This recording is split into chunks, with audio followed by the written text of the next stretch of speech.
All right. So I don't have a script, so we'll just do this kind of off the cuff.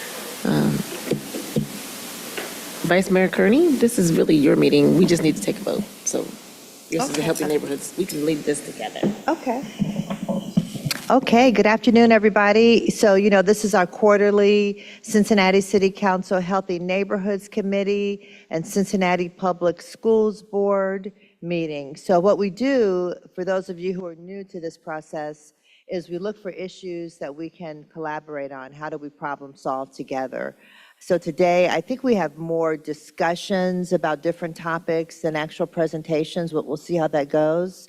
But let me start by introducing everybody. Well, I'll introduce City Council, and then my co-chair here, Dr. Kareem Moncrief-Moffitt, will introduce CPS School Board. Okay, so I'm Vice Mayor Jan Michelle Lemon Kearney, Chair of Healthy Neighborhoods. We have committee members Scotty Johnson and Anna Albee here. Thank you both for coming. And let me turn this over to Dr. Kareem Moncrief-Moffitt.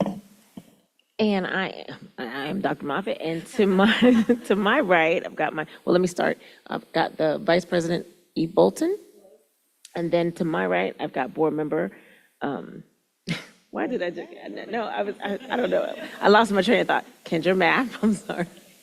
And then to my left, I have board member Jim Crossett and board member Brandon Craig. And we do need to take a vote. Mr. Gustin, roll call vote. Yeah. Okay. Is it working?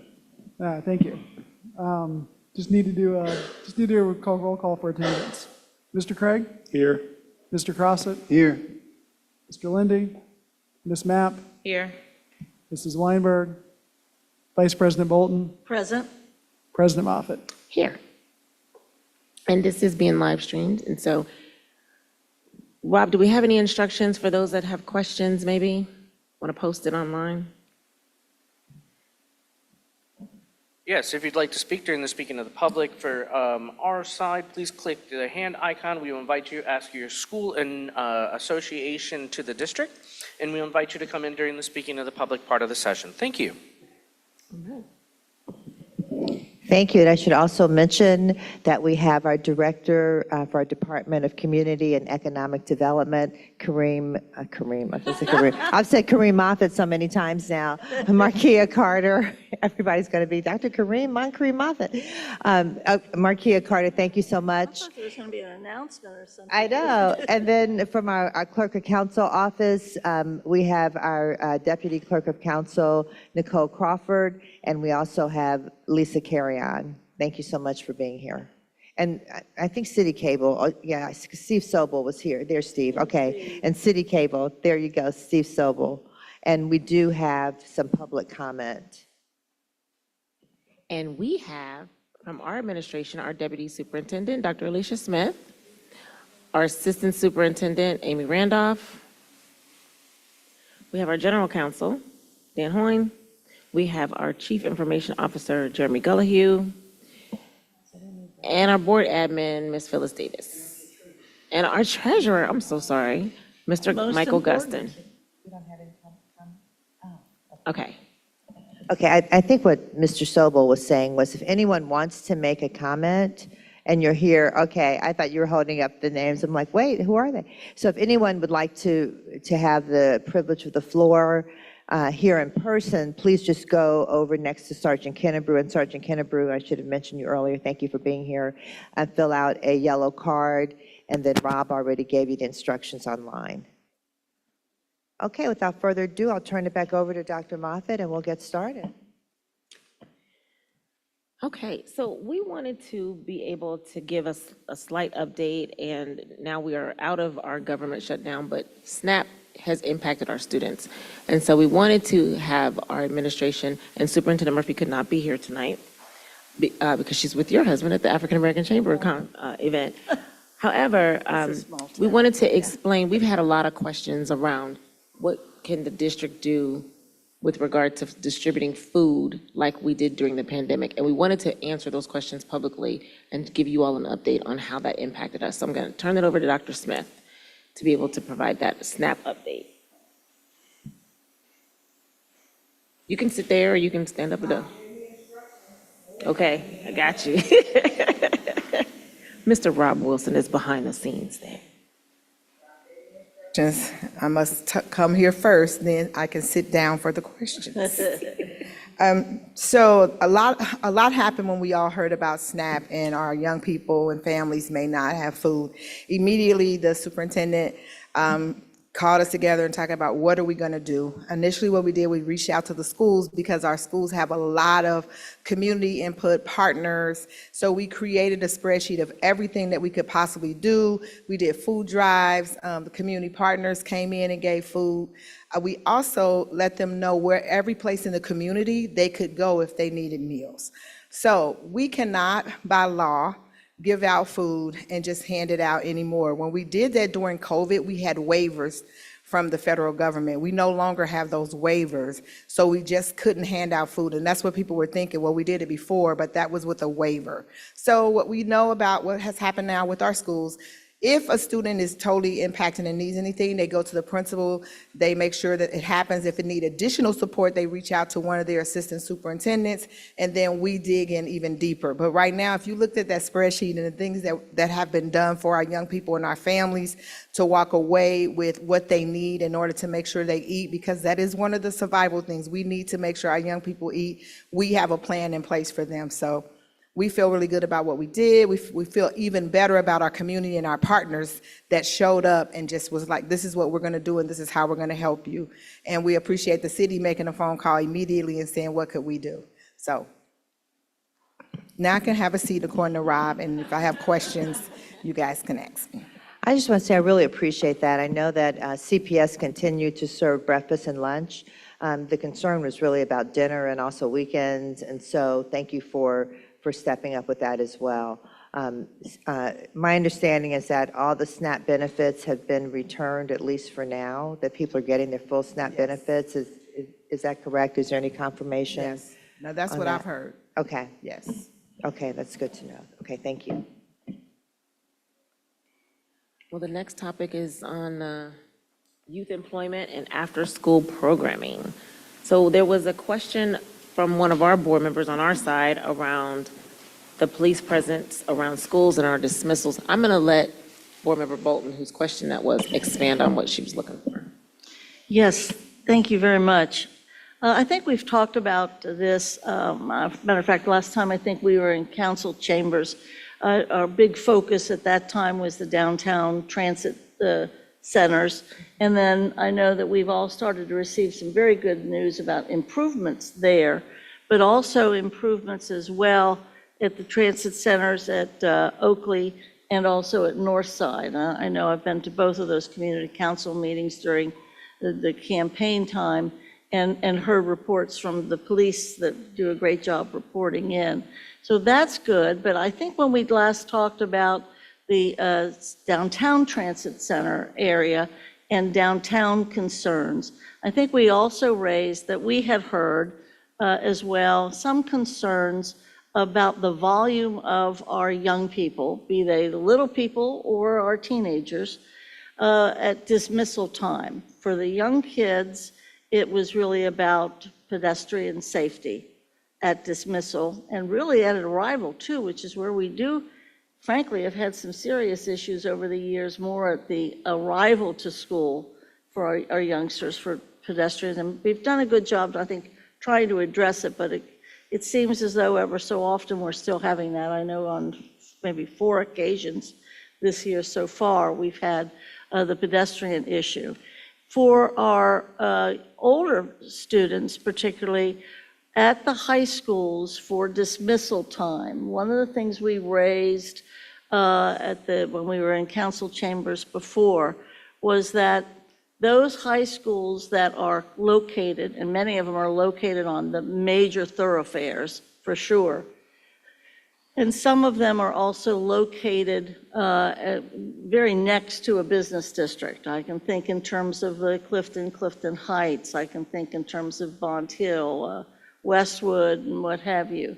Less so College Hill, but still, one of the things that we've heard from our students and we've heard from the business folks as well is that at dismissal time, the sheer volume of kids and maybe spillage, if you will, in not just waiting for the buses at the stops by the schools, but the spillage into the business neighborhoods has been problematic for both the business folks and the kids. Because I know Vice Mayor and I know council members feel very strongly that we want the kids to feel welcome, both downtown and also in the neighborhoods. But the sheer volume in a best example would be Clifton Heights, because there's such a density too of buildings. So the idea was to think in terms of how we as a group, and I'll say this, everybody that was already elected to city council was returned, and everybody that was already elected to the school board has returned. And so it seems to me that we have a kind of a team, and we've been talking together for a couple of years about these various issues. So one of the areas to concentrate is there a need for increased police awareness, presence at our business districts and high schools during dismissal, not heavy presence? Is there something that CPD and other folks can help advise us and our resource officers and our staff? Our staff is very good about being on the sidewalks, being on the streets during dismissal. Metro has increased the number of buses and the sequencing of their arrival at our high schools. We have, from about 5 or 6 of our high schools, reduced the volume, and I hope Deputy will make sure I'm doing this right, about 5 or so of our high schools, we've reduced the number of students because we've reduced the 7th and 8th graders, and that has had a positive impact regarding volume. But I just think of what we're hearing, business district, hearing the kids, and maybe they want to shop or want to linger or what have you.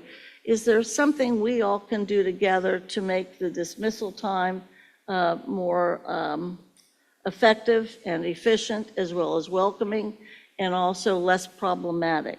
I mean, we're doing bits and pieces. Metro's increasing the bus sequence. We've reduced many of the kids from the high schools.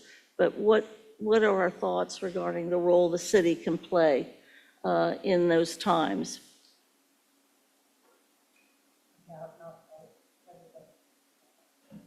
Thank you. I'll just start continue the conversation, because you've already started. Thank you so much. By saying we should start, I think, by getting data on how we're doing. I mean, we're 3 months into the school year with the changes that you mentioned. And so I wonder how the complaints are going. Are they less? Is the volume of children, students lessen now? Let's see where we are compared to last year. And we can also talk to our principals and our SROs, our student resource officers, as well as other members of CPD, and see where we are. We really haven't received any data on what's going on. Are there more complaints, fewer complaints, or businesses still upset? What actually is going on?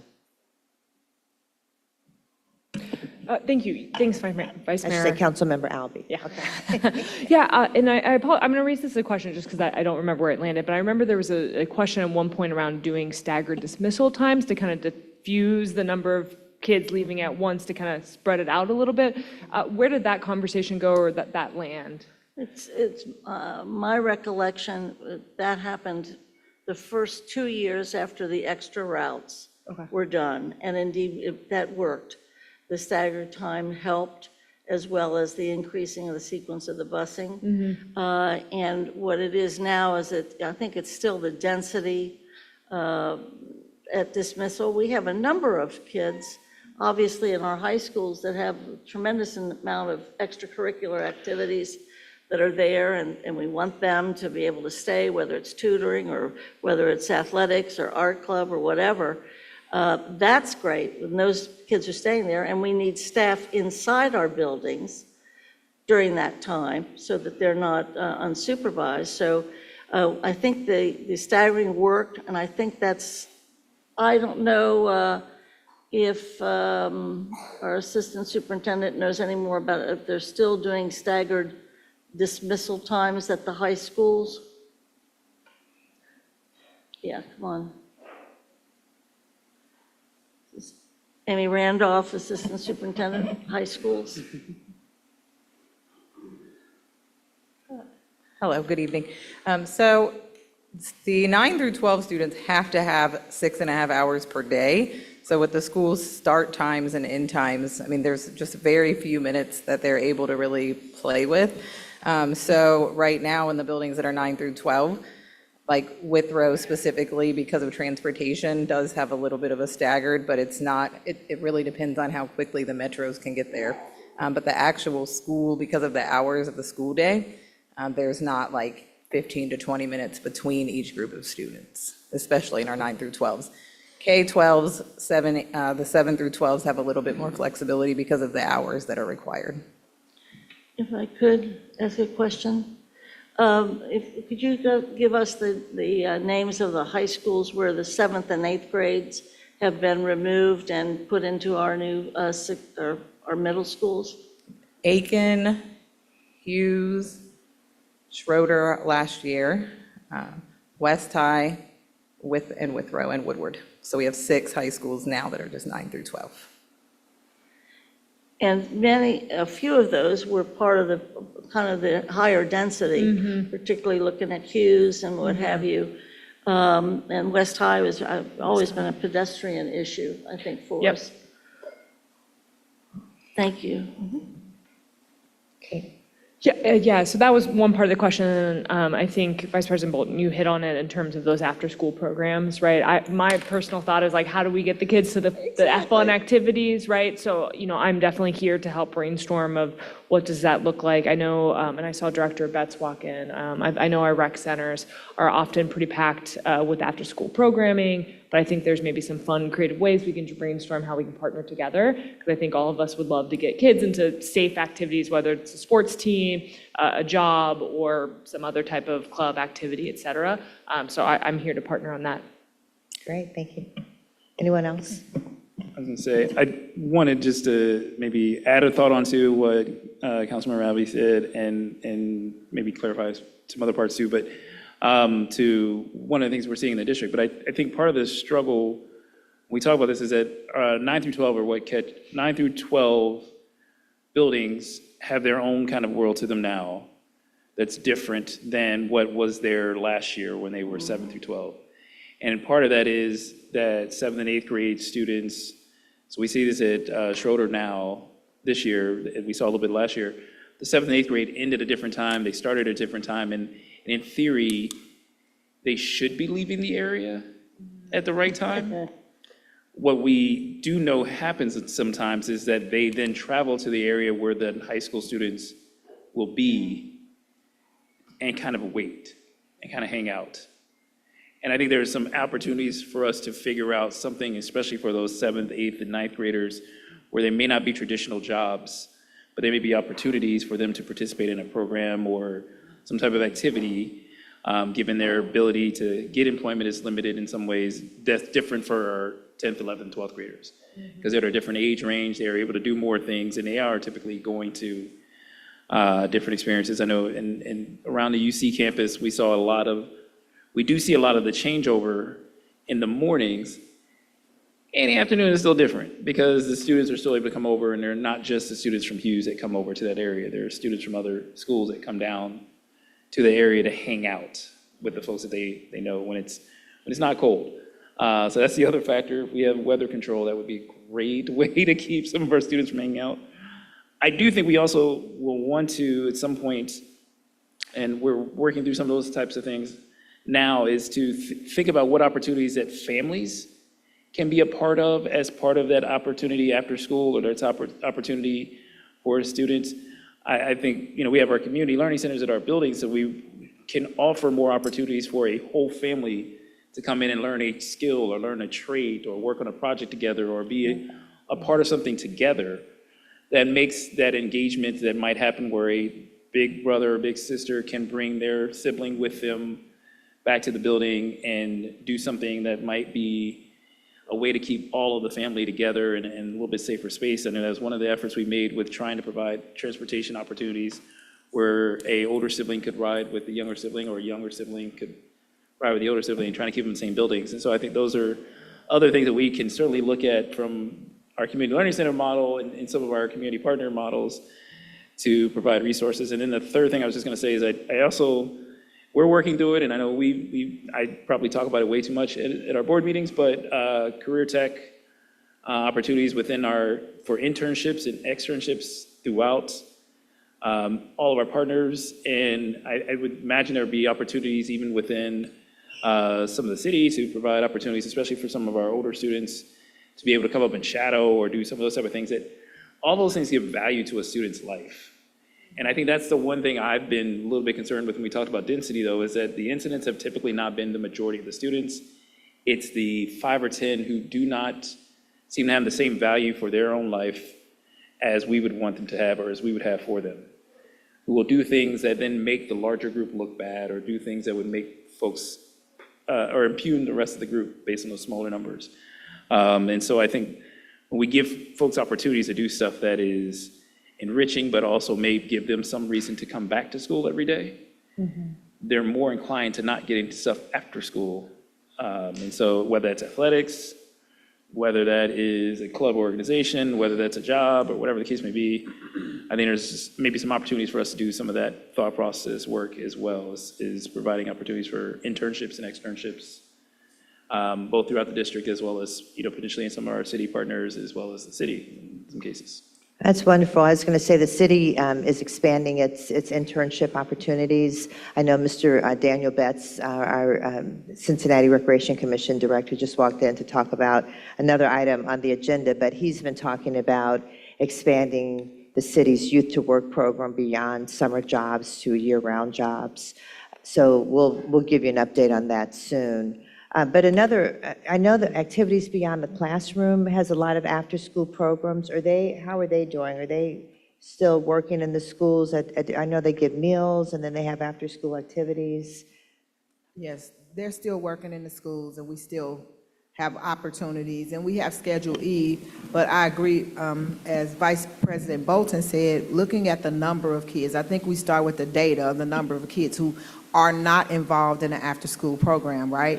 Who are not staying after, and if we start with them, then we can begin to do the things that Board Member Craig is saying, that you guys are saying, and then talking to the kids about what do they like, what do they want to do, like what is it that they enjoy doing, and then we create those clubs along with, I would love to work with Councilmember Albee to say, hey, let's sit down and talk about how we can partner as a city and all of the talent that's in Cincinnati. How can we come together and begin to do some things at our middle schools, at our elementaries that draw in just what he said with our community learning centers. But I'd love to get the data together about how many kids are not participating, because we have Schedule E, right? We have clubs at our school, but it's not enough so that we can join together as a city, and then we pull another 50 kids out of each one of our schools that stay after till 5 o'clock or 6 o'clock, and then the number gets smaller and smaller as who's transiting and moving around. And we actually do what he said, add value to those kids and those families' lives. Okay, very good. All right. Jim Crossett? Yeah, Dr. Smith answered my question, but I did want to add, I've been regularly attending the government square meetings that are led by the police in Metro, and I mentioned this to Dr. Moffitt, the last meeting, that the arrests this year versus last year of youth on the square is down 86%. And it has nothing to do, Dr. Moffitt thought, well, did it have something to do with the closing of Dawn? It had nothing to do with that. They have completely changed their strategy on what to do with the kids that are down there. Rather than arresting them, they're trying to connect, they're actually trying to identify what their needs are, what their problems are, and connect them to social services. So it's a complete different approach to the kids that's been changed that landscape quite a bit. And the other thing that they talked about was that there are a lot of folks in that program that have already graduated from high school. So it's not just high school students, but young adults too that are in that category. So, Okay. But they have data. They've got data. Okay, so we will get that. Kendra Mapp? Yes, so thank you. So Dr. Smith really touched on a lot of the things that I wanted to say, but having the opportunity to visit some of the schools, I think it is imperative for us to identify what the needs are, what the resources, are of those particular schools, because we have several schools that have a lot of clubs that students are able to engage in, and then we may have some deficits in some other areas. So making sure that we have that equitable opportunity for resources, within all of our schools, and find out what those interests are for our students. And then the other thing I think that it would help to do is not only will it help to support with that sense of value to the student, but it will also help to support with the culture and the pride of the school, where students want to be more connected and more engaged in the school. The additional thing that I would say in terms of after-school programs, being able to build outside of just the athletics realm, right? Finding out what clubs are able to be offered, because all of our students are not interested in the athletic component, right? But maybe it is chess club, maybe it is robotics club. And then additionally, when we talk about the after-school piece, I think it is helpful for us to brainstorm ways for us to identify what offerings are available that may not come with financial implications, because I do know that sometimes that is a deterrent. So maybe we can explore what we're able to offer that's either cost efficient or doesn't have a cost at all. And then lastly, when we're talking about just the dismissal process, I know that during the time of the transit hub, all of that conversation that was happening around that time, we did have resources from the district going to those different transit centers. I think they were paid additionally. If I'm speaking incorrectly, please, correct me in that sense. But are we still offering those opportunities to help kind of monitor what dismissal looks like? So maybe it's not at the actual transit center, but maybe it's around the surrounding campus to, again, make sure that we're able to monitor and support our students during the dismissal time. So Deputy Superintendent or Ms. Randolph, can you speak to that last piece about our employees assisting with the dismissal and transit process? Yeah, we went back at the beginning of the year and we did about 5 weeks of that. And with the numbers decreasing, we didn't continue it. We haven't continued it. So if there's opportunity for that, and we feel like that's a need, we can take that back to the superintendent. But we did do it for the first 5 weeks of school to see how things would be, to transition from when we did it last year to this year. And they were at the transit centers, and our security was there. And so as the numbers went down, we felt like the need to do it wasn't there. But if there is a need and we feel like it's the uptick of those things, we can definitely go back and visit that.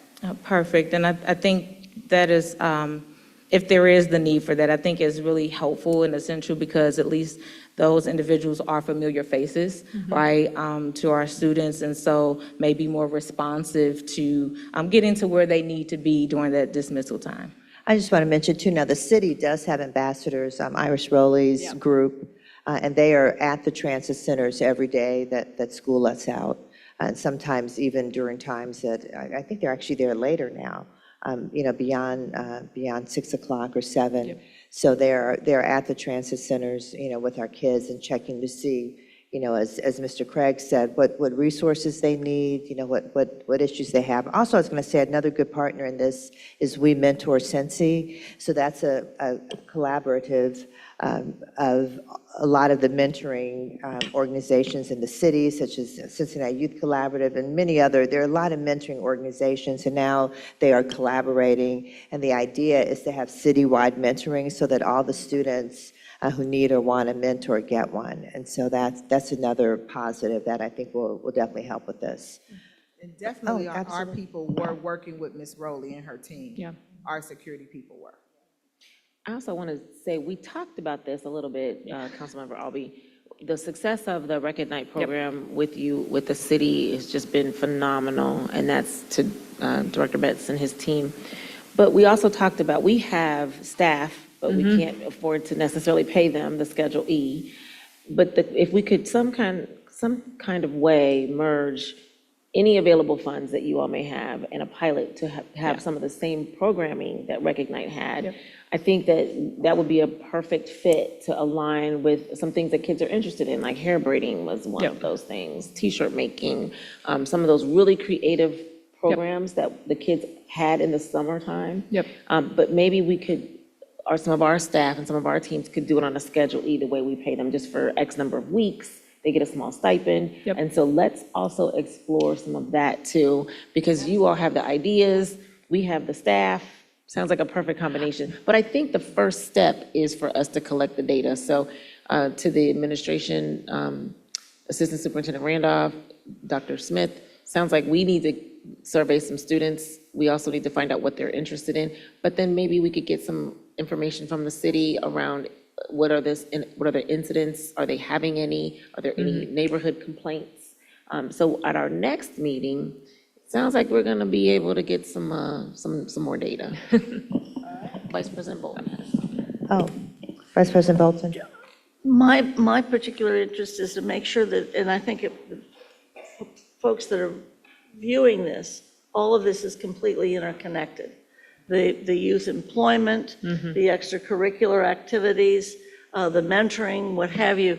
And I know, I think the administration put together at least one slide or something regarding the athletics and extracurricular by schools, and kind of a link to go to find where that is. And we have so much data based upon the fact that this has been one of the whole child goals and guardrails, if I recall.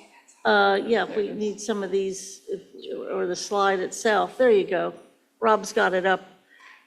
But this begins to kind of do the summary of what we have, and then think in terms of, I like the idea of polling the students and hearing the student voice. As a matter of fact, I think Superintendent talked about that just the other night. I can't remember what venue it was, but the things that they wanted to add.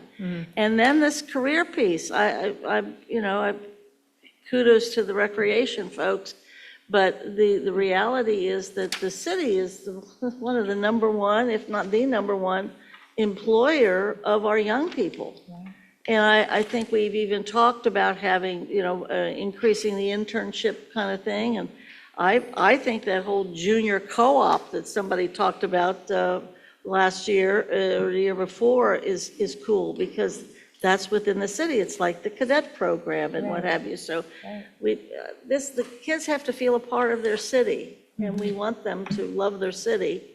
And this is a way of doing it. But extracurricular, also the new foundation, ABC, is morphing into the new CPS foundation.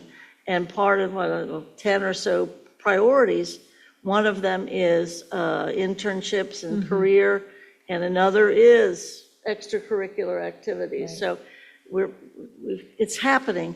But the more we can work together, it'll be great. Okay, we're going to kick it up a notch. Okay, so just to close this conversation, our next 3 steps that we'll report back to everyone, we're going to get the data. CPS will identify needs of students, and then we're all going to work on programming and bring all of that back to you. So thank you so much for that. I see our Recreation Commission Director, Mr. Betts, is here. So we're going to go on to C on the agenda, after-school care. And I think Dr. Moffitt wanted to introduce that one.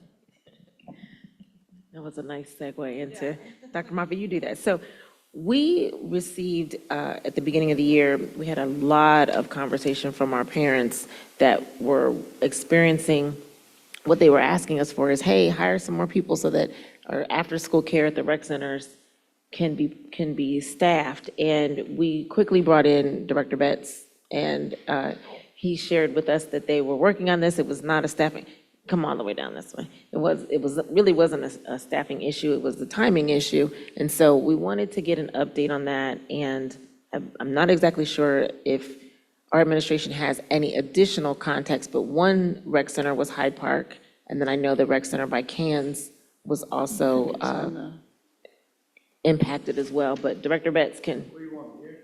Right here at the podium, please. Okay. Right there. Yeah, this is on the back of this one. I think. And also Fairview. Okay, well, first of all, I'm glad to be here. Thank you for having me.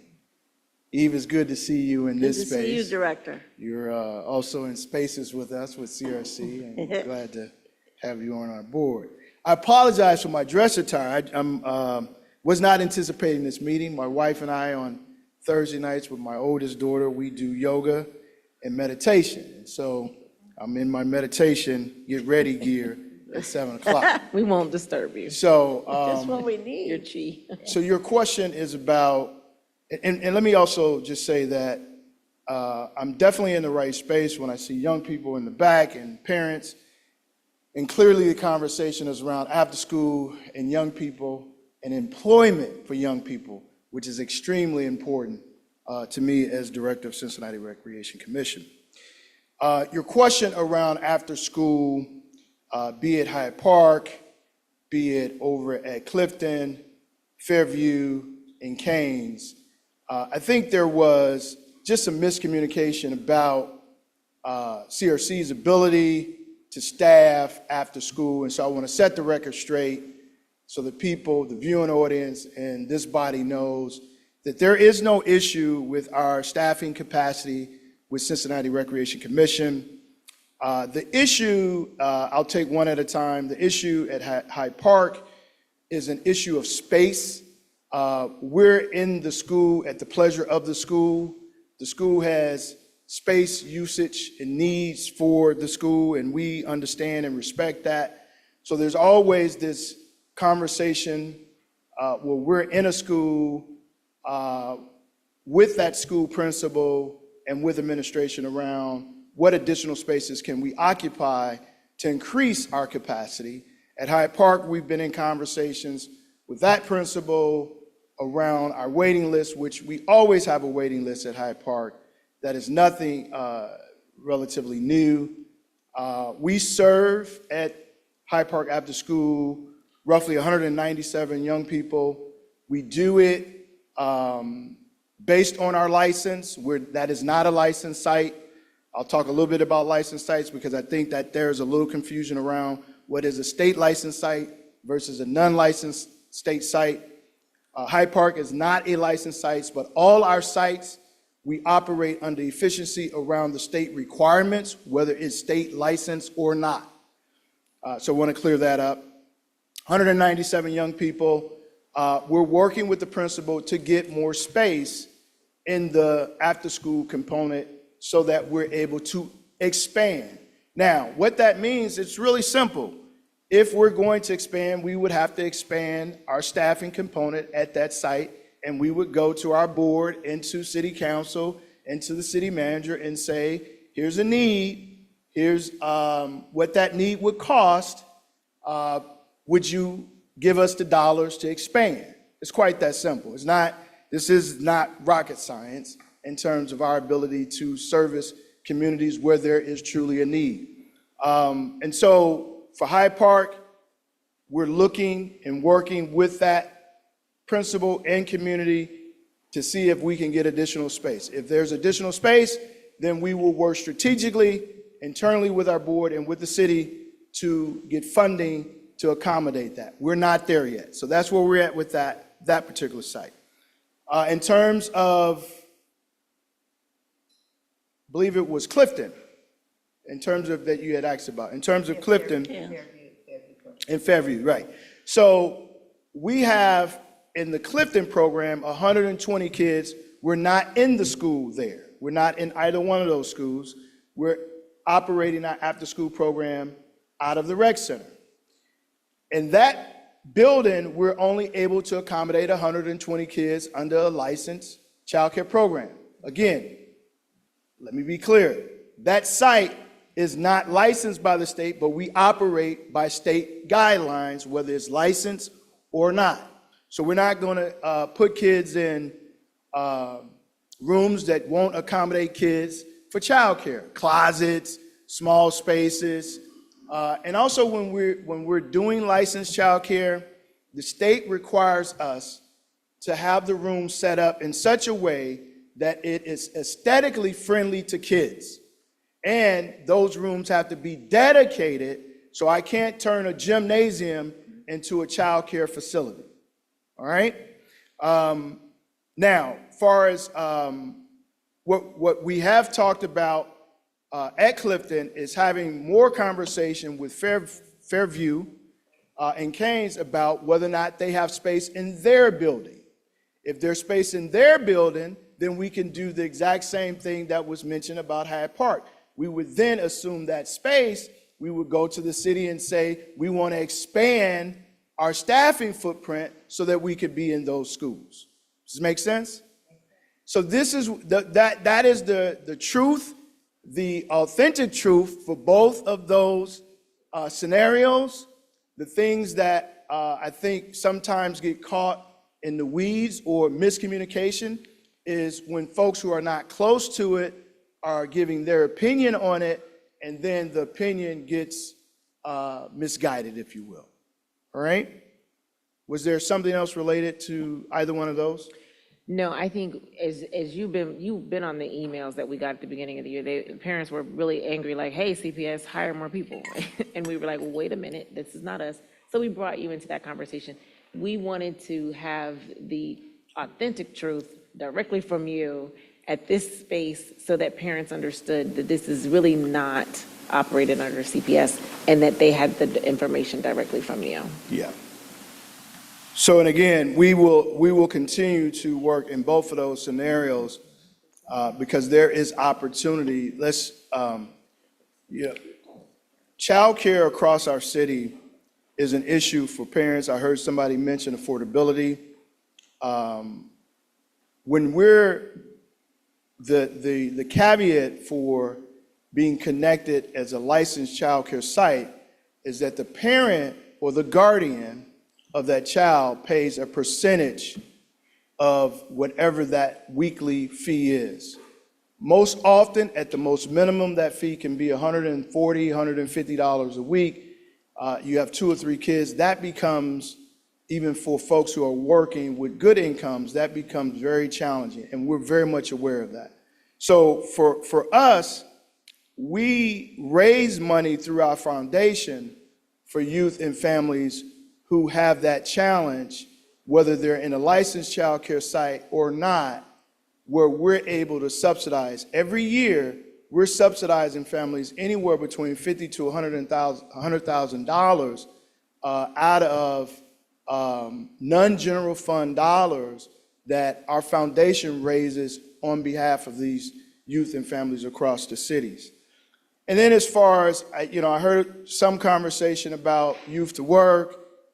This is a pet peeve for me because 9 years ago when I got to Cincinnati from Chicago, one of the things I know that helps young people come out of poverty is a job. And not a job just for summer. And it's not just about the income that a young person receives, it's the mentorship. Because when I can put young people who have never been with a police officer and now they're in the police cadet program or the fire cadet program, that's relationship. That's something that you can't even put a dollar amount or value on, to be quite honest with you. And what we've seen is that the young people who are coming through our program are becoming firefighters, are becoming police officers, are becoming city employees, and some even are becoming teachers in classrooms. So we know that what we're doing is working, but we need commitment from those who fund these programs to fund the programs to allow us to hire more young people. And so I'm going to continually be pushing for us to move to where we're at now.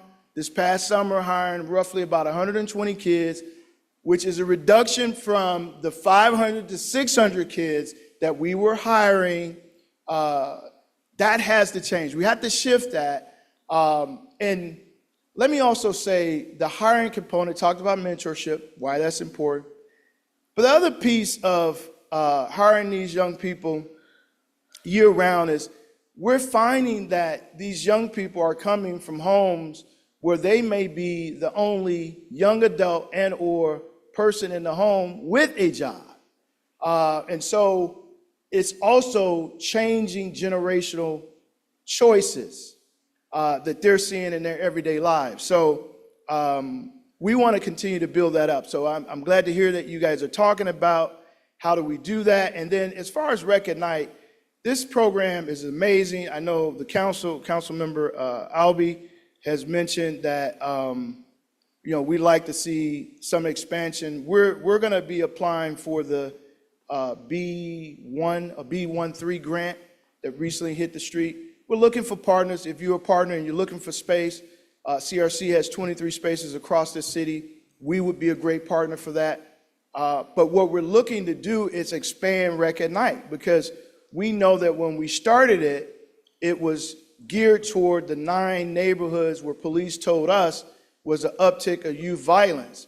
Well, what we also know is because we've instituted this program, that those very kids who could be in the harm's way of somebody shooting and not, knowing where to shoot or shooting incorrectly, be in harm's way and get hurt, we know that we're not only providing safe places, but we're saving lives. Because young people could very well be, if they're not in a rec center or not in the school building, they're on the street. And we don't want them just on the street not being able to be in a safe place. So Rec at Night, we're going to actually look to expand it from 2 sites to a couple other sites, and maybe even include, again, I'm kind of working with my staff on this, a school site to address what I think Councilman Albee has been asking us to look at. But I'd love to work with the schools to see if there's a way that we could cross-populate what we're doing in centers in a school. Many of you, and maybe even the viewing audience, don't know that the history of CRC, we came into being as a result of CPS and the parks in our city. And so we are naturally born at the hip, if you will, in terms of serving community. And this director sees that as a real opportunity, as I know Dr. Smith, who invited me to be here. Thank you for there you go. Thank you for inviting me, for coming. When she and Councilman Kearney says come, I'm definitely going to be here. But no, I think there's plenty of opportunity for us to do more partnering, to double down on what we're doing, and I'm glad to see that this body is clearly interested in that. Well, thank you for taking time messing up your chi a little bit for us. Oh, I'll get it back. Because No we problem. appreciate all of your information. Councilmember Albee? Yeah, thank you for being here. Appreciate it. And, Rec at Night, award-winning Rec at Night. That's right. So thank you for that. And then just to kind of round out what you mentioned and Dr. Moffett and kind of conversations we had. So the thinking is, hey, we have this amazing blueprint of how Rec at Night works, the type of activities. We're getting 200 plus kids each time at each location, which is great. Yeah. Can we bring that type of programming into schools and help kind of build out the after-school program? So what Dr. Moffett had shared is that because of the way they do contracting with their teachers, that we could possibly get some staffing support there, which I know is kind of where we're tight on our side. So I think in terms of next steps, let my office take the lead on setting up time with CRC and CPS, whoever the correct people are, and we can have a conversation about what that could look like. So I wanted to tie a pretty bow on that. And then one question I had for you, Director, around the after-school programming. So I know last year, like early 2024, there was a report CRC did around the kind of capacity at each of the after-school programs the rec centers operates, and some of them are over capacity or have a wait list, like Hyde Park, but there's opening in other places. Yes. And I'm just curious, what we could do to maybe, use up those spaces, that slots that are open, or even kind of shuffle folks around to be able to make the most of what's available through CRC. Yeah, so we operate out of the 23 sites. All of our centers operate some level of after-school care. Again, whether it's 13 of those sites are going to be licensed by the state. Some And fill up. let me jump in by saying, when you first came on board, only one of those sites was licensed. That is So correct. thank you. So 13, that's huge. Right. Thank you for that. Yeah, no, thank you for mentioning that. I have a hard time patting my own self on the back, but the reality is that we do this as a team effort. So it really isn't about Daniel Betts. It's really about my amazing team. But yeah, we moved from when I got here, we had one licensed childcare site, and we were not moving in that direction. Like childcare was not, CRC really was about just drop-in programming. I mean, there's people who I still bump into who still don't know kind of like we are a youth development organization. That's, to me, that's the heart of who we are, to be quite frank. I mean, certainly we serve adults and seniors, but the heart of who we are is a youth development organization that should be in the space of childcare from the ages of 5 years of age to 12 years. Now, we don't do early childhood. We leave that up to the YMCA and other folks who are far better at doing that than we are. But we are good at doing the childcare and being a safe place for young people. And so we moved from 1 to 13. And the reason we are not moved from that 13 to all 23, quite honestly, is because of our we have a capital challenge. Some of our centers were not built to be rec centers, let alone childcare facilities.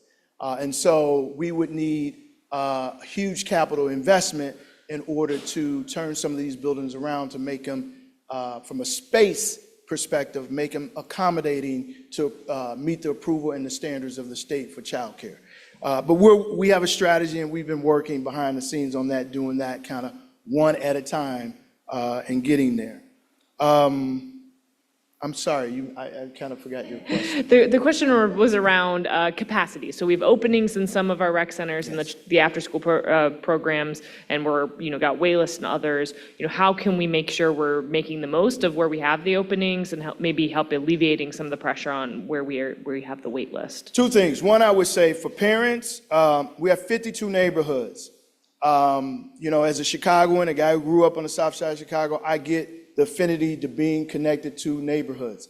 That is just how Chicago is. But the reality is that what we're finding is some folks who are in Hyde Park don't want to take their kids to Millville for the after-school programming. One of the things that I'm adamant about is that every one of our centers should be at the standard of a Mason or Westchester.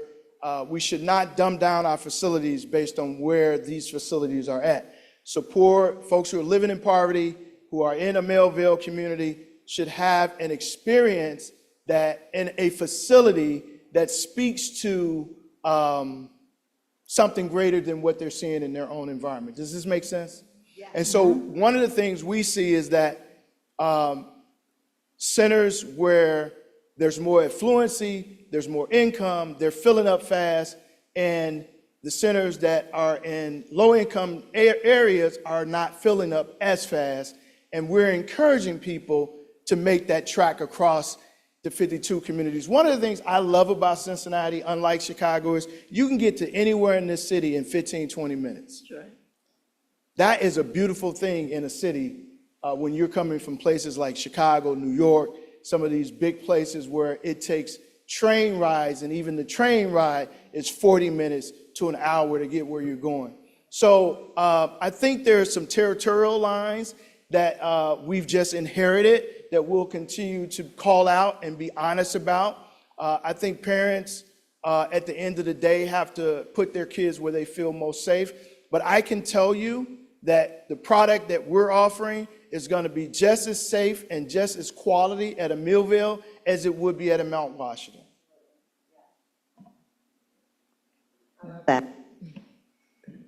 Thank you, Mr. Betts, for that. And I was going to say, I really just want to go back and emphasize what we talked about, some of the Rec at Night programs. For example, the hair braiding. I was thinking a friend of mine, Jakari Blackman, she's actually a friend's child, has a program where she teaches young girls and young guys how to do hair braiding, and they start making a lot of money at that. And then yesterday I was at a meeting, and I think it's called the Destiny School, Nicole School. It's a barber school, but she's expanded it to hair braiding and nail salon, all that kind of stuff, right? Where these young people are learning how to have these skills and get certified in them, so that they can also make money. So I'd like to see more of that, and I know you're already including some of that with Rec at Night, but I think as we talk about, as CPS does the surveys on what our young people want, and then incorporating some of those activities and skill-building sets with Rec at Night, and it's a great opportunity for that kind of training, too. Yeah, let me just add to that point that, one of the things I think a lot of people don't realize is that we pull together about 15 to 20 young people, and we start planning for Rec at Night in mid-December, right before the holidays. So we'll start advocating and reaching out to different partners and asking them to bring 2 or 3 young people with them. But the young people really are the driving force behind what you saw at Rec at Night. Like, what we said is the things that we wouldn't allow them to do, because there was some off-the-wall stuff that I think young people wanted to test us on. But the reality is for the most part, everything you saw at Rec at Night was planned by the young people. We just actually provided them the resources and then put caring adults in the room in these spaces with them. And that just, I think, made the magic. And that's, that's really, really the lesson there, that when we're doing programming for people, we have to make sure we're doing it with the people that we're serving, because they know what they need and want. So thank you so much for that. Mr. Craig? I'll be brief, and I just wanted to highlight one part that you said that I thought was really important and impactful for one of the conversations that we continue to have with our youth, is that a job is not just about the dollar. For many of our youth, a job is about learning life skills, about learning the things that they want to know and want to grow with. And I think that's one of the things that we can certainly partner with some of our resource coordinators as well, to think about ways to explain work skills, life skills through their jobs that they may have with CRC, right? So now you're learning about budgeting. Now you're learning about getting a bank account. Now you're thinking about some of these other things that you could do in partnership that are all the life skill things that we sometimes take for granted because we've been living a lot longer than they have. And so I appreciate you talking about it being more than just about having a job. And then the other things I would say that if we can, as much as possible, support the efforts with partners to both provide resources and funds, but also maybe provide partnership opportunities within our CRC so that they can collaborate and provide maybe even the job itself or even the resources for a student to do work in partnership with you all more, because I think that's the other part to this, is that more people invest in the programming, they're investing in our youth, they produce the next generation of leaders in our community. And so I think that's something of value for them as well. Thank you. Yeah. Thank you. Any Matt other had- board member, Matt? Board member Matt? So yes, I'll be brief. Thank you so much for the information that you have shared. It was truly informative.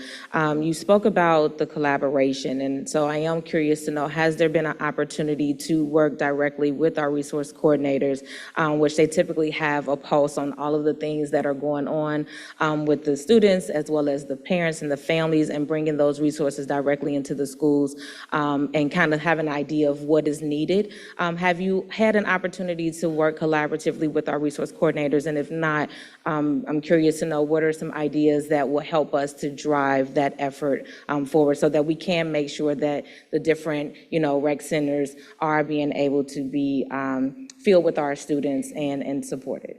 Yeah, so the short answer is yes, we have, and we will continue to do that. I think we can do more, obviously. I actually attended the principals, I think this was a couple months back, where you had a principals orientation and training, where I had an opportunity to speak to all the principals about the various things that we do in CRC.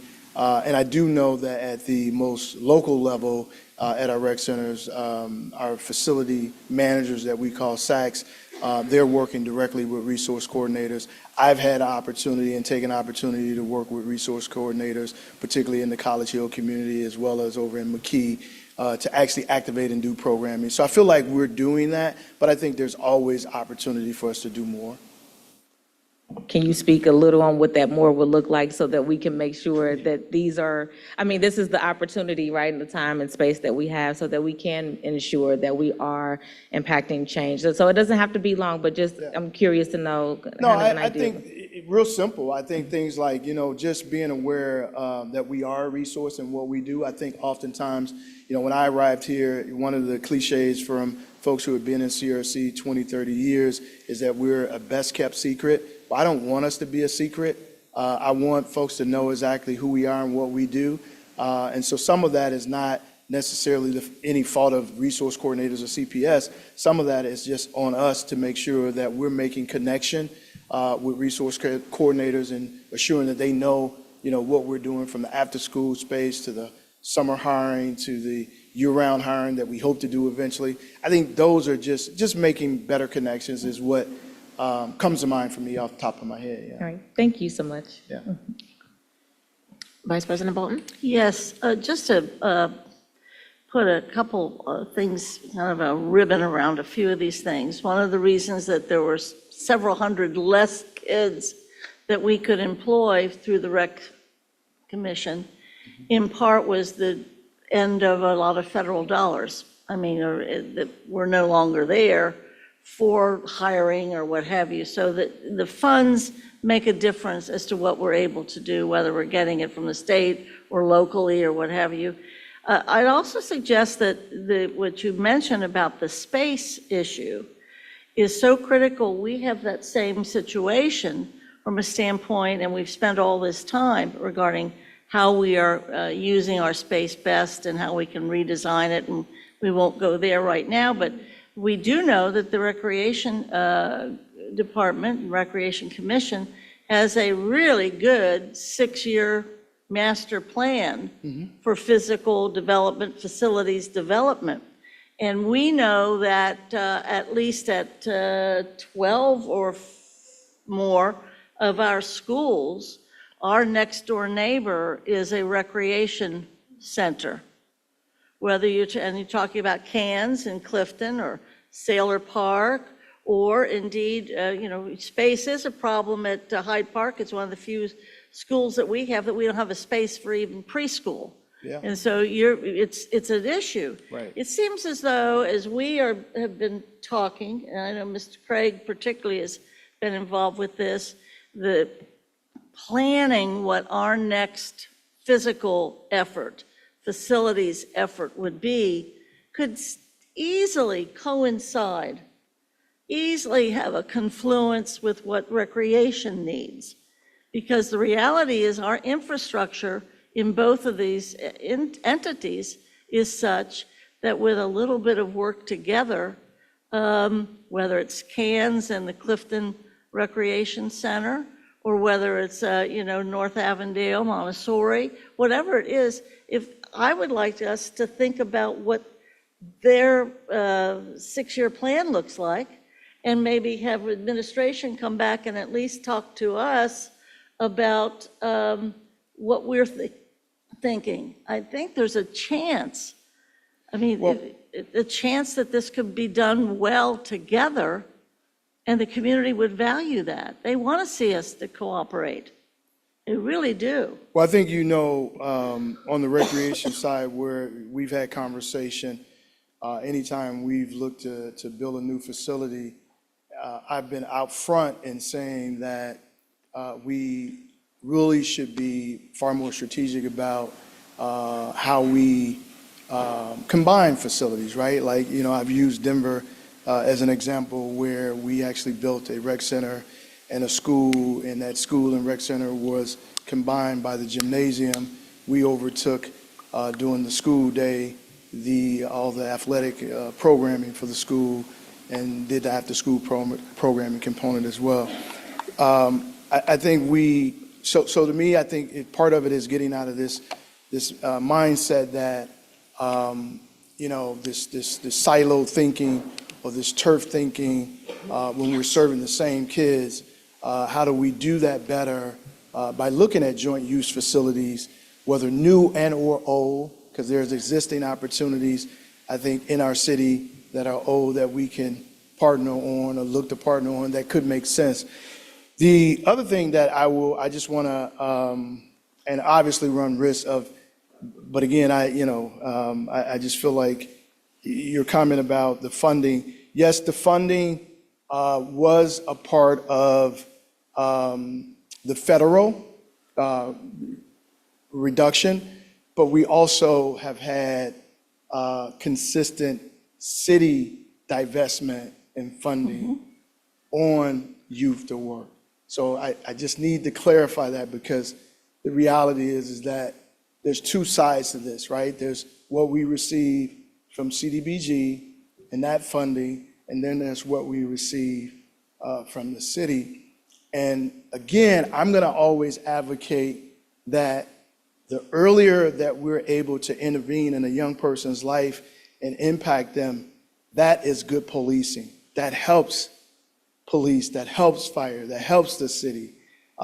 There's no city that I've worked in that I've had the experience where when you made those investments in young people, that it didn't show up. What we're not good at, I think, and CRC could get better at this as well, is one, being able to tell the story, and two, documenting the data on it. Because I think that is what folks that oftentimes in municipal world that we compete with funding against, they're able to tell a better story, and they have data that shows that they're reducing violence or whatever the issue might be. But I have no doubt in my mind that one of the key strategies for CRC and for parks, I don't think that this is just a CRC initiative. In fact, this is a village approach. But I also think parks plays a role in reducing youth violence in our city as well. And oftentimes, that's not talked about. So, Mr. Betts, the next time we bring up more funding from our city council for the Youth to Work program, which it's coming back up soon, please come to council and make that same speech. That's right. That's what we all need to hear, because we need to do that funding. We tried, we failed, we're going to come back and try again. So thank you. Bring your whole commission with you. And in the interest of partnerships, if you need Cincinnati Public to assist with data, to assist with telling the story, then maybe that's an area that we can partner in, because I Very believe good. wholeheartedly that look at your budget and then we'll look at your values. And so if you divest from youth programming, don't plant those seeds early, then of course, you're going to have to put more money towards other things that you may not be interested in later. Sure. Thank you so much. I appreciate your time. Thank you. Go get that chi back, please. I Yeah, know I your will. wife. I don't want her to be mad at us. Go get the All right, thank you all. Thank you. Appreciate it. Yeah. So we had another request by a board member, just so happens to be Vice President Bolton, and she wanted to talk about creating a partnership program around truancy. So we're calling it truancy, but I know you had some creative ideas on that, on even the word truancy. So I'm going to give the floor to you to talk about what your idea was and your desire from the city and the CPS. This is a matter of kicking something off rather than necessarily resolving it tonight. But we know that on our recent report card, our statisticians and data folks, and I think the deputy will substantiate this, one of the reasons that we missed part of the reason we missed a half a star, whatever that means, in part is the attendance issue. And we are not alone. This is a nationwide problem. It's certainly a big problem in the state of Ohio. And indeed, it has been compounded. I'll get my last dig in about without the extra routes. It has been more difficult to make sure kids are here. But the reality is, after COVID, we even missed children all over this country. We don't even know where they went. And so that's an issue. So the state of Ohio, and hopefully administration will help me, defines chronic absenteeism as chronically absent a student as missing at least 10% of the minimum number of hours required in a school year. That's 10%. Our public actually, I think, thinks that very few of our children or our teenagers are coming to school. The vast majority of all of our schools are well populated by attending students, 80% attendance and what have you. But it's the chronic absenteeism of those students that are missing 10%. Now, the state doesn't care if it's allowed A kid could be fighting cancer, and they would be listed as chronically absent. They can be taking a trip somewhere with their family, and so it doesn't matter if it's excused or unexcused. It's just numbers. And one of the things that happens is that those numbers get us to a point where, unfortunately, we have to hone in then on the real issue of attendance, which is those students that are actually often truant. The vast majority of the kids that are absent, there is a reason for them being absent. It would be excused anywhere in any of the 22 school districts in Hamilton County. It's an okay excuse. It's an excused absence. What we have to deal with is finding a way to work with our young people that are truant, meaning it's not excused. There are reasons they're unable to be there, but it is still listed as truant. And indeed, it has to involve the community and the family and the students and the school. And it's not something like some places where people are going around doing a roundup. That's not the idea. This has to be a positive, proactive, supportive plan to concentrate on those students and those families within this school district that are truant. And generally, there are reasons, and there might be things that can be overcome. I give an example of our young people, and this is the last thing I'll say about it, who are experiencing housing insecurity, or if we could say it, homelessness. When you focus on a particular cohort, like Cincinnati Public is doing now and has for a number of years, focus on a particular cohort and put all your energy, your resources, and bring your community together, you can make a difference. They have made a difference among our young people, little ones and big ones, that are homeless. Those kids are graduating. Those kids are coming to school. Those kids are receiving services. And it's not just us doing it, the community wants that cohort of children and teenagers to be addressed and taken care of. And thank goodness the city has come through with funding for our safe lot. I mean, when we work together, I think, and I feel very strongly that the school district wants those kids that are currently truant to be addressed and dealt with and helped and brought to school and given the support. And that would make all the difference in the world.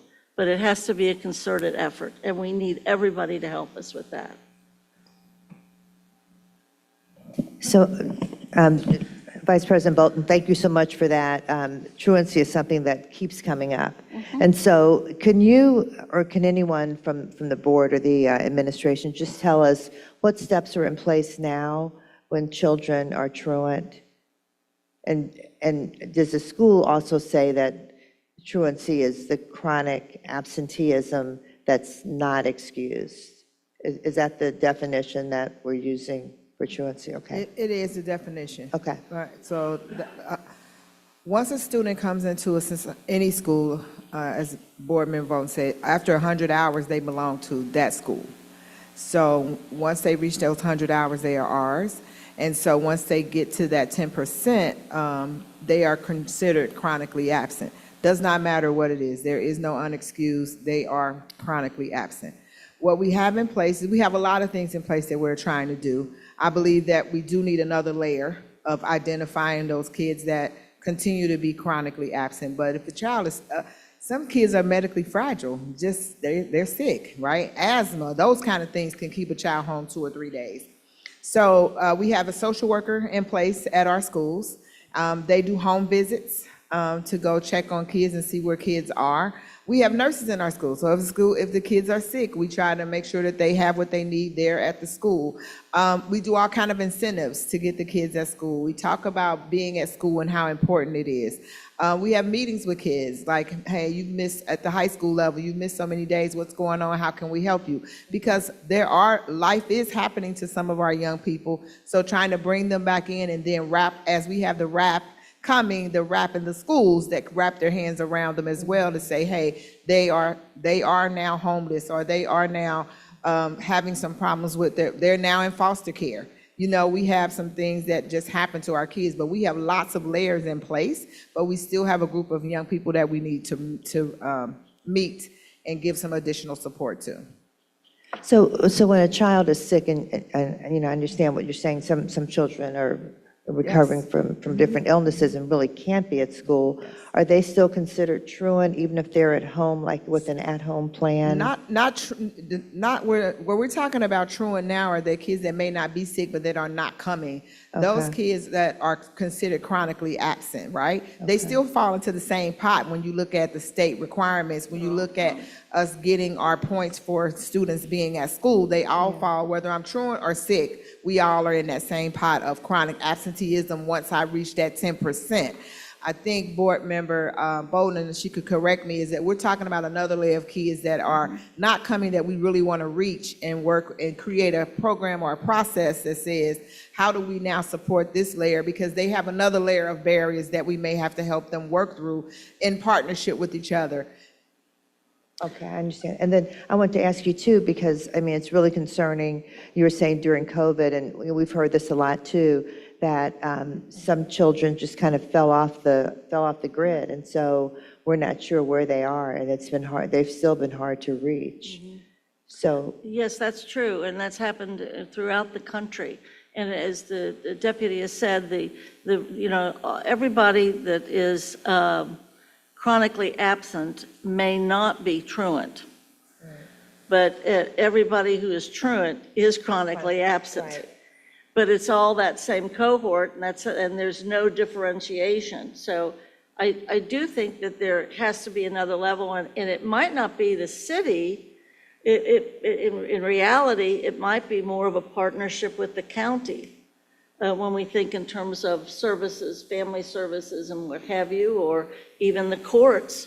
The superintendent has no interest in using the courts in a penalizing way. As a matter of fact, she kind of spoke out against doing something like that to a superintendent at another large district in Ohio, I guess, when they were meeting. But there's got to be something we can do for these kids, because it begins to be the end. Board Member Craig?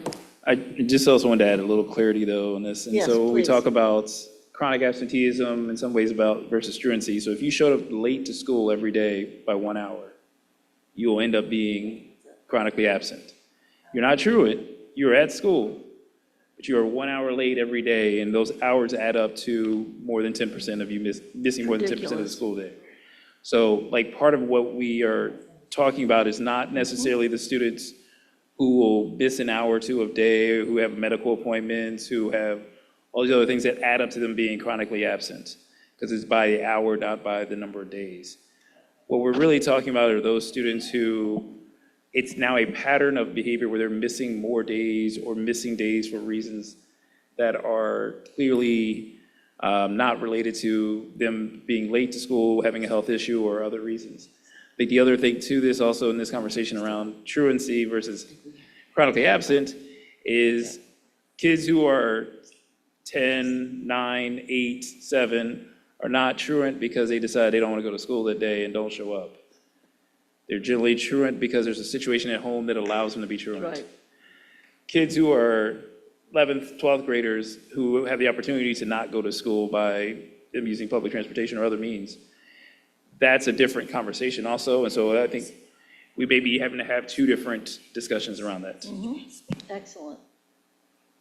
Okay, thank you. Councilmember Albee? Yeah, thank you. I just think, looking out in the crowd, I see two parent networks here, We Excel Cincinnati and Cincinnati Parent Empowerment. network. So when we have these conversations, obviously having parents at the table, and I know those are two groups where parents are actively working hard to be engaged with CPS and with this process. So I do wonder, how can we leverage those type of relationships and networks to get to the parents here, right? Because I can't blame a kid who can't drive and can't get to school on their own, right? So we do need to get to the parents and bring them to the table. And I think we've got two community partners sitting in the crowd tonight whom we might be able to lean on and reach out to in this conversation. Great idea. Okay, we've got our last topic, which I'm going to turn over to the Councilmember Johnson, who we haven't heard from. We get to hear your voice today around the charter amendment passage and any changes. Thank you very much, Dr. Moffitt. First and foremost, let me say thank you, Cincinnati, for passing issue 2. And it was a charter amendment change to try to incentivize young people to become Cincinnati police and firefighters. We have a very robust understudy program with the Cincinnati Police and summer cadet program and fire cadet program that would move people to qualify to pick up 5 civil service points if they were interested in taking the Cincinnati Police fire exam or the Cincinnati fire exam or the Cincinnati Police exam. This is a great assist, and I thank my colleagues and once again the voters of Cincinnati. This is a great assist in attempting to properly staff the Cincinnati Police Department and Fire Department. The Cincinnati Fire Department is almost there, or they may be at their complement. Cincinnati Police is lagging behind. So let me say this and give you some quick numbers. Entry-level pay for the Cincinnati Police Department, $77,000. After 5 years, that jumps to $94,936.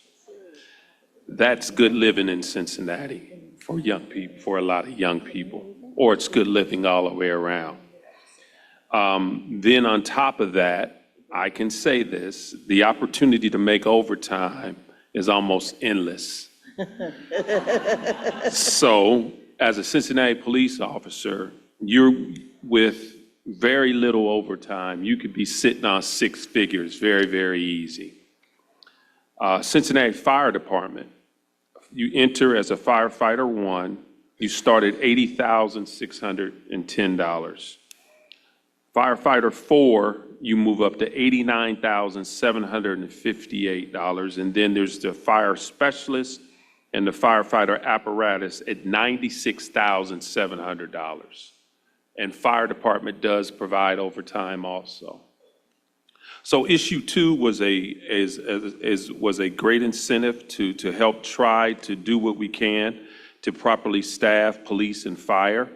And these opportunities, they're not easy jobs, but they are jobs that are very, very well compensated, and they are jobs that really are actually helping this amazing city that we call Cincinnati.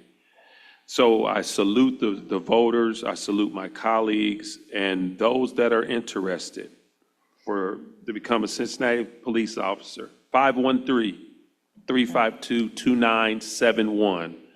513-352-2971. To become a Cincinnati firefighter, 513-352-1680. Once again, 513-352-1680. Thank you very much. All right, thank you so much. We are getting really close to closing time, and we do have 2 public comments. So let me just kind of summarize where we are now and talk a little bit about what's going to happen in the meantime before our next meeting. First of all, in terms of when we were talking about the after-school issues and what happens with that, we said that the steps with that, first we'll get the data, and then CPS will identify needs with the students, and then we're going to work on programming. Councilmember Albee is going to work with Rec at Night. That's the Cincinnati Rec Department wants to expand that. My office is already working on the youth employment and mentorship programming that we're trying to really expand under that old CCY model that we're going to make new and bring it back. The fourth thing is truancy, and so Eve Bolton is taking the lead on working with us as much as we can support, with you being in the lead here, to create a positive, proactive, supportive plan for students and faculty. And then at our next meeting, we'll talk more about the public safety academies. We're so thankful to CPS for getting those, really, pushing those forward. My understanding is that the police academy is at Withrow High School and the fire academy is at West High. And I know that our Sentinels and our Cincinnati African American Firefighters organizations, as well as others, have been talking about this for about 8 to 9 years. And so we're going to bring them to the table as well so that they can have input and we can all get an update. So with that, we are going to now bring up public comment. That ends our agenda for the day. We'd like to bring up 2 speakers who signed up for public comment. The first one, and please both of you come on up to the podium. The first one is Alexis Gaines, and the second speaker will be Christian Davis. So you have to come up and go around. Thank you so much. You understand when Cincinnati City Council meets with CPS, we don't stay here all night. So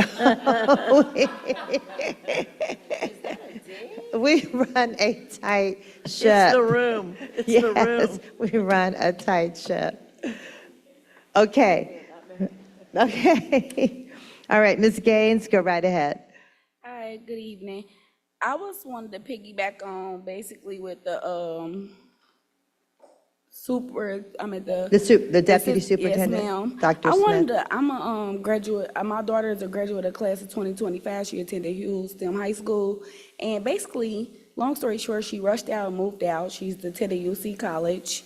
Thank you all. And basically, she was in JCG, a program that supposed to have to follow Jobs her. for Cincinnati grads. Graduates, yes. And basically, she was just facing homelessness.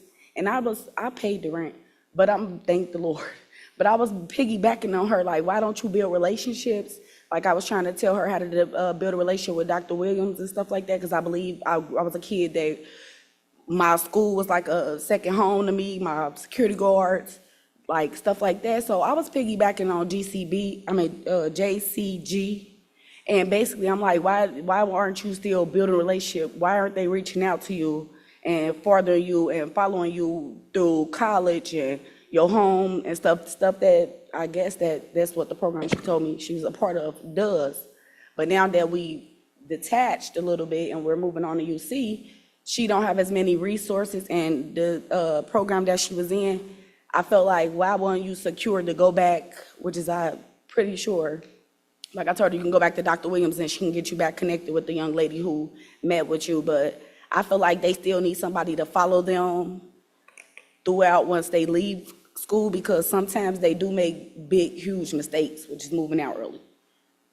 Other than that, that's what I wanted to ask you about the JCG program with the kids and the graduating and moving on. I can address that if you'd like. It's up to you, Dr. Smith. Okay. Daughter's name, and we'll connect. Thank you. And I was going to say the same thing. I know that Jobs for Cincinnati Grads works with the Cincinnati Youth Collaborative.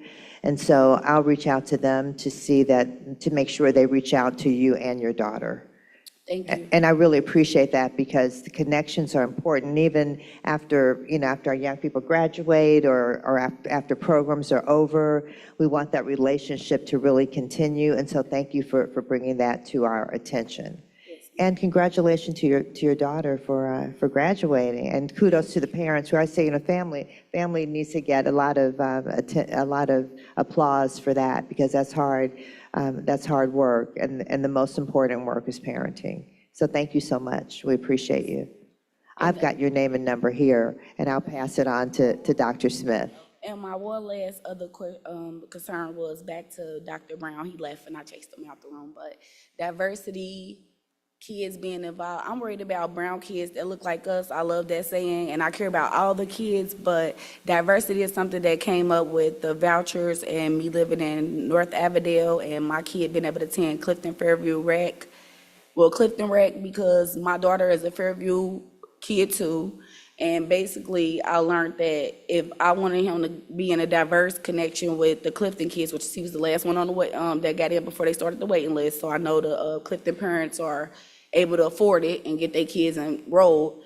But my thing is, why is my kid who's down the hill by Richie's excluded from being up the hill with a lot of kids that he could learn from and also get different and learn how to co-op with kids that have the ability to be able to read better than him and stuff like that and little different stuff. I just felt like why wasn't the vouchers able to be taken at Clifton? Why will my son be stereotyped to be at Hirsch where kids' parents are smoking, doing all type of things that I'm not doing in front of my kid?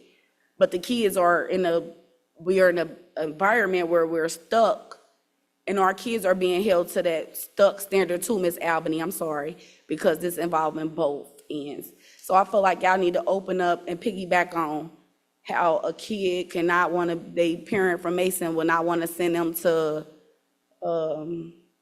the lower income neighborhoods, and how even me going back to North Avondale when I was a kid, the drop-in program for $2-3, how it's non-existent anymore, and they don't even have hours enough. When my kid get out at 4 o'clock, the drop-in program is over early, or North Avondale don't even offer it because they don't have the staffing. So I just wanted to bring up stuff like that because it's not a lot of young parents like me that's interested in seeking and wondering why we're not getting where we need to be and why our kids are being held in this certain environment. And I was upset. So I had to not get vouchers that summer and work extra hard, which is not a lot of young women that got my Thrive. But they still want to get their kids in a different community, in a different environment, other than being held at this low income for the summer. Okay, we understand. We understand your point. Let me just say this too. So Mr. Betts made a really good point, which I loved, and that's that all of our children, whether they're low income, middle income, high income, they're our kids. We love them all the same and want them all to have the same advantages. So that's really important. We have, the same love and respect for all of our kids, no matter what income level they come from. I do also understand that children from different neighborhoods need to connect with each other. We don't want like, this neighborhood's over here, this neighborhood's over here, and our children never meet and really get to know each other. So I think that's also very important. I don't know how that voucher program works, and so that's something we're not going to figure out right Vice Mayor, now. I have an answer. But, okay, Councilmember Albee wants to comment on that, but to end, I'm sorry, what? She's going to comment on it briefly, but let me say that it is important, I just want to emphasize, for us to make sure that we're loving and respecting all of our young people, number one, and number two, that they all have a chance to interact and get to know each other across the city. Yeah, so briefly, because I've gotten this question before, the child care vouchers are tied to the state certification, and not all the rec center after-school programs have that certification, so they can't accept the voucher. So, and I can't tell you exactly which sites it is, but that's part of the confusion there, so I apologize. I hope y'all can work together and get it. All right, thank you so much. We appreciate you. Okay, Christian Davis. That was Miss Alexis Gaines. Miss Christian Davis, come on up. And you've done an amazing job organizing parents. We see you all everywhere with the blue shirts, and you were at State of the City last week, and we see you everywhere. And I see you have on our color today, so thank you. Yes, I do. Fitting right in. Yes. So my name is Christian Davis. I am the CEO and founder of Cincinnati Parent Empowerment Network. We are our area's largest parent-led organization, so we have a huge social media following. We have about 26,000 families in our network. Wow. All 52 neighborhoods as well as different counties. But we recently launched a 8-week paid parent leadership fellowship. And in that fellowship, we are really encouraging and training up parents to not only be better educational advocates, but more civically engaged. because we believe that the two go hand in hand. So parents, we also want our parents to be seen as stakeholders. Parents are also constituents, they're voting members of the community, but also they have a voice that isn't always included or heard at decision-making tables. And so I definitely want to offer up the opportunity to collaborate with everyone on today's panel, both in the education sector as well as local policy sector. So when I looked at the agenda, I was just thinking about how impactful it would have been to make sure that family and parent voice was included on whether it's behind the scenes on committees or included on advisory boards. But I definitely want to extend that opportunity to you all, that we're here. We have so many parents in the audience that are ready to be servant leaders for our community. So thank you so much for having me. And thank you so much. And I was going to say, Ms. Davis, you do an amazing job, and I'm just so proud of all the parents for being here. So let's make sure we'll make sure that we get the information to you about all these different initiatives that are going on so the parents can help us out, because, we really, we can't make programming for you without doing it with you. And so having parents on the committee, I'm really glad you made that point. So having the parents and the young people working with us, that's a winning team. So thank you so much for that. We appreciate it. Okay, are there any other comments before we close? We're running a little bit late. Okay, I want to thank all my colleagues, Cincinnati City Council and CPS School Board, all the administrators and staff members, all the parents and visitors, all of you watching us live streaming. Thank you so much. A lot of work to be done, and we are up for the job and looking forward to it. Thank you so much. And this meeting is adjourned.